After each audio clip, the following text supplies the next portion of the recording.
My mind wandered back there anyway. My mind wandered back. I'm working the north and south below. Where I'm going next I don't rightly know. I'm working my way through life, it seems. Hang my shooting star from dream to dream. Hang my shooting star.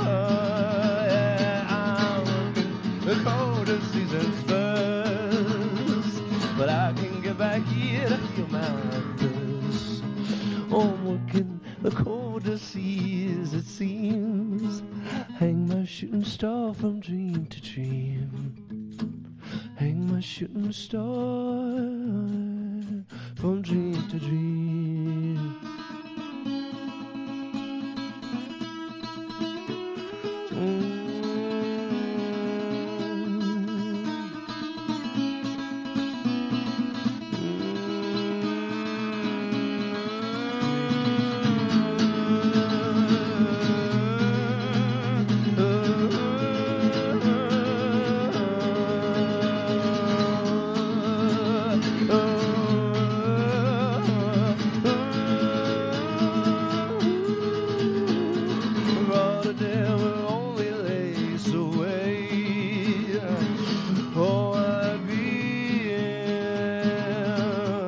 Make a bag or make a choice to stay.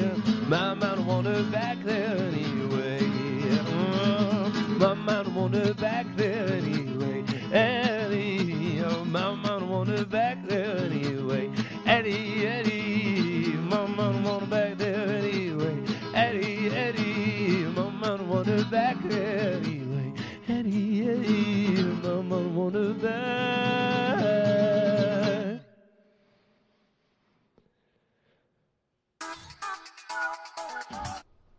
Hi, I'm Julie Finley, Mom in the Know, and I have a great idea and tip of how to get those kids out there playing around. And it's orienteering.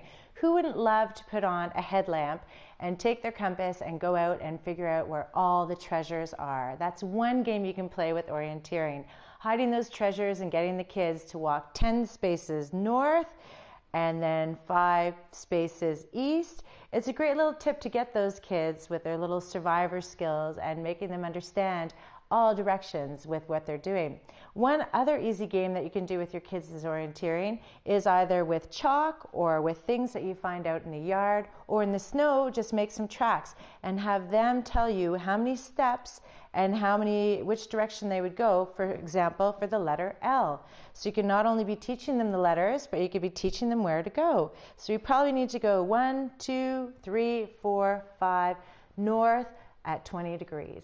Have fun with your orienteering. Welcome back to Daytime Auto. We're trying to pretend like we know how to play the harmonica, but we don't really. No, That's why we really. have Denny Shortlift with us today. He is a harmonica instructor, a musician, and an all-around talented guy. Hi, Denny. Welcome to the show. Glad to be here. Well, thank you so much for coming in. Now, you started out not playing the harmonica, but playing a different instrument. No, I started on the ukulele. Oh, great. So a lot of different kind of non-mainstream instruments. You didn't go down the beaten path when it came to instruments. No, but the beaten path caught up with me. I was playing guitar in the 50s when the guitar became very popular. So. Right. And what attracted you to the harmonica? How would you describe this instrument for somebody that is a beginner and wants to get into playing music? It's relatively easy to play, and it's very portable. I mean, you can't get much better than that. Yeah. When the cardboard case that it comes in wears out, you can use an old glasses case to keep it in. Oh, it's very Perfect. chic, Denny. Yeah. I like that. Okay, great. It's reusing and recycling. That's and right. all sort of stuff. Yeah. So explain the harmonica to Well, us. it's got 10 holes on it. Okay. And it makes a sound whether you blow into it or suck out of it. So you get different notes. Right. Because you have a chord going out and a different chord coming in, they call it a diatonic harmonica. Okay. Okay. And so for a beginner, what type of harmonica should they start on? 10 holes. 10 holes Yeah. in any particular key? C key is better Okay. because it's more popular. Everybody plays everything in C. and you are limited to the key that it's in, Right. unless you're playing blues. Okay. We'll get to that in a minute. All right. First thing is you want to make sure that you hold it with the numbers facing up. So I don't know if our okay. camera can pick that up, but there are little numbers 1, 2, 3, 4, all the way up to 10 above each of the holes. Right. So you're holding it with 1 on your left side and 10. 1 on the left side On and, your right. and 10 on the right. Okay. Because Okay. if you hold it the other way, you can't see the numbers, and so you don't know which one is where. Okay. Okay? And that puts the low notes on your left, and then high notes on your right, which is the way if you took piano lessons you learned. Right. It's like a piano. Okay, great. Okay, so what's sort of a beginner sort of little tune that we can play here together? Well, I thought you were going to do the blues thing. Yeah. Yeah, okay. Well, as I say, it's a C harmonica, but if you do blues, you're playing in G. Okay. And you draw, you suck in, Okay. okay? And the rhythm you want is 1, 2, in, out, in, hot, silent. In, out, in, 2, 3, 4. You got your work cut out So, for you with that like there, this. Denny. Okay.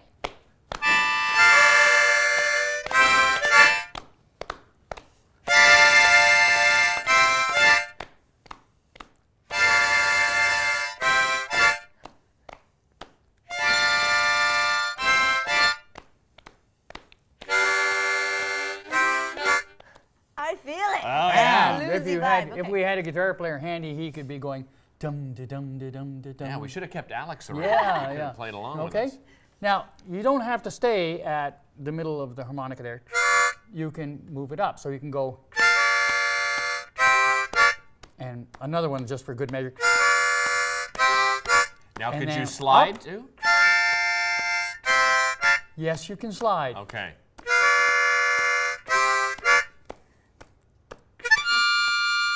Oh, yeah. And you can put variations in. You So Right. don't when you're have to. playing the blues with the harmonica, I guess melody doesn't matter as much as if you were playing other styles like Yeah, rock exactly. and folk. Yeah, exactly. Okay. So Okay.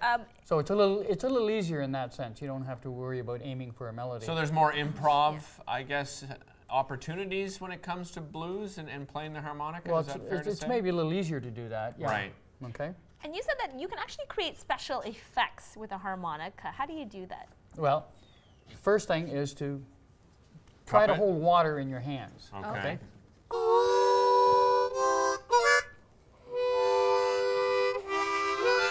Yeah. And you can wave your hands Oh, yeah, like you that. got the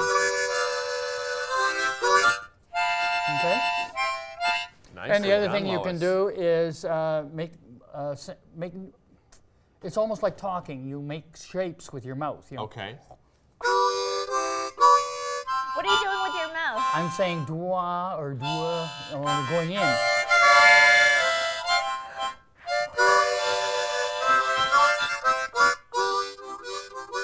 Okay, you got to play us out because Just you know how to joking. play. Can you play a little tune for us as we go to break here?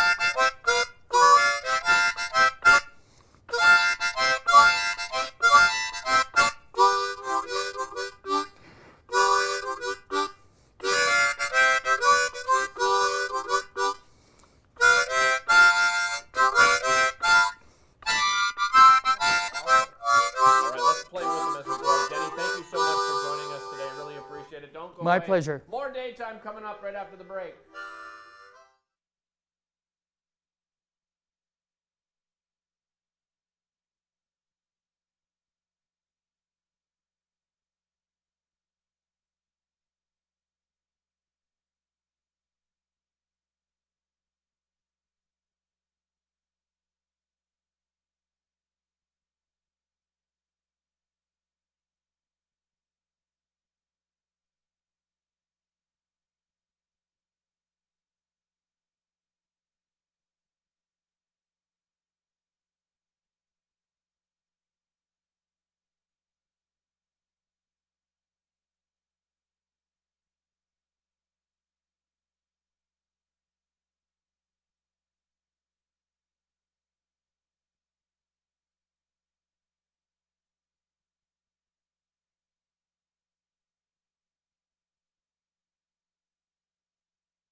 Welcome back to the show. Well, when it comes to enjoying the outdoors, you have to be so careful. You have to make sure you're prepared. And we saw that there were some recent rescues here in the National Capital Region. And we are joined by some of the people that help out with those rescues. We're joined by Jack Ricoux. He's the Director of Operational Readiness with Search and Rescue Global One. Welcome to the show. Great to have you here. Nice to be here. Also joined by Nina DeBose, Specialist and Winterman Marathon participant. Thank you very much for being here. Thank you very much. And Jack, it's true. We did hear recently that a couple of rescues had to happen. Why did those rescues have to happen in the first place? Well, I think this time, I think it can happen anytime, but I think this was kind of a freak of bunch of conditions. I mean, right after the holidays, a lot of people wanted to get out and enjoy their new snowshoes and stuff. And then the shortness of the days, it was, that's right about so people go out at 2:30 in the afternoon and bang, all of a sudden in 4 o'clock it gets dark, and if they get caught in there. But mostly it was that big snowstorm before Christmas. So, in Ottawa we saw lots of snow, but in the park it just brought down massive amounts of trees and bushes and stuff. So you had whole trails that just kind of got covered in.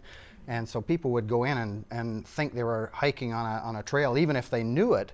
And the trail just wasn't there, and then they'd try to find their way around it or something, and then say, oh yeah, there's the gap there, and then go off on that gap, and suddenly you're lost. And then I think that was kind of exacerbated by the fact that there was whole bunches of people doing that. So whereas normally the trail would be there and people would just follow one trail, now there was trails all over the place, and so it was a kind of a big mess. Right. So then how could they have avoided that situation, essentially?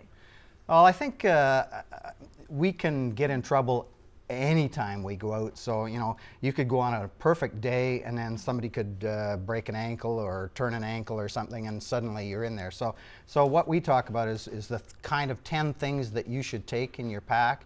And if you go on there's a website called Adventure Smart, which is run by a number of Canadian government and other search partners. Okay. And they have some really good information there. So you've got the 10 things. I with do you have here, don't you, 10 Jack? things. So, okay, let's have a look. First thing would be water. Believe it or not, we lose more moisture in the winter than we do in the summer. Really? A signaling device like a whistle, it makes you can that carries a lot more if you want to call somebody. Right. But also your phone, part of these rescues involved calling people up and figuring out where they were from their phones. Right.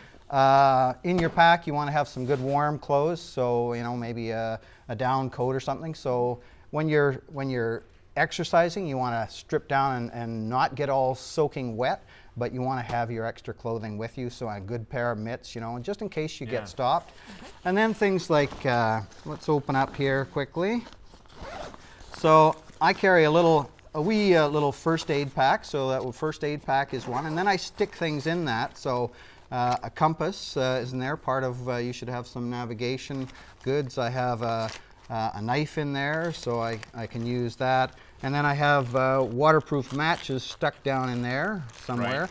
And so matches, the ability to light yourself a fire if you get stuck in there, that's going to help save your life.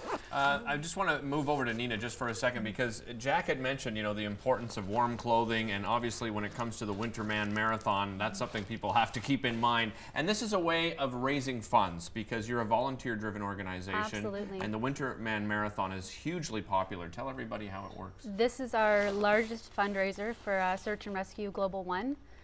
There's certainly something for everybody. There's 3K, 5K, 10K.